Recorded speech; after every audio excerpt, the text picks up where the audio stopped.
Hi guys, good morning. வாங்க இன்றைக்கான weekend run போவோம். இந்த வாட்டி காஞ்சிபுரம் சவுத்தை நோக்கி போகிறோம்.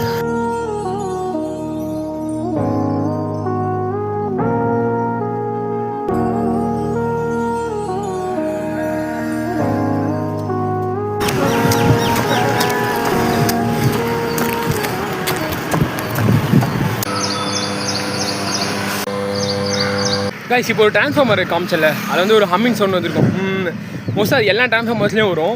ஸோ அந்த ஃபினாமினன் பேர் என்னென்னா மேக்னட்டோஸ்ட்ரிக்ஷன். ஸோ இது ஏன் அந்த மாதிரி ஒரு ஹம்மிங் சவுண்டு வருதுன்னா, அந்த டிரான்ஸ்ஃபார்மருக்குள்ளே இருக்க அயன் கோர் வந்து கன்டினியூஸாக மேக்னெட்டிக் எஃபெக்டில் ஆல்ரெடி மேக்னெட்டிக் ஃபீல்டில் இருக்கிறதுனால அந்த அயன் கோர் எல்லாமே எக்ஸ்பேண்ட் ஆகி கான்ட்ராக்ட் ஆகும். ஸோ இந்த மாதிரி ரேப்பிடாக எக்ஸ்பேண்ட் ஆகி கான்ட்ராக்ட் ஆகிட்டு இருக்க அந்த சவுண்டு தான் வெளியே வந்து ஹம்மிங் சவுண்ட் மாதிரி இருக்குது.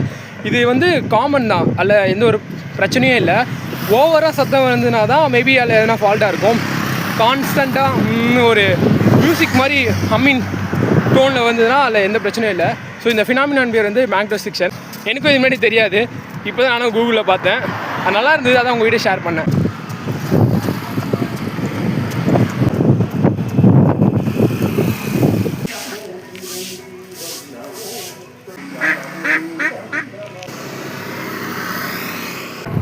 ஹாய் கைஸ், நம்ம கூட சேர்ந்து நம்ம ஃப்ரெண்டு ஒருத்தரும் கூட ஜாயின் பண்ணியிருக்காரு. வாங்க போவோம்.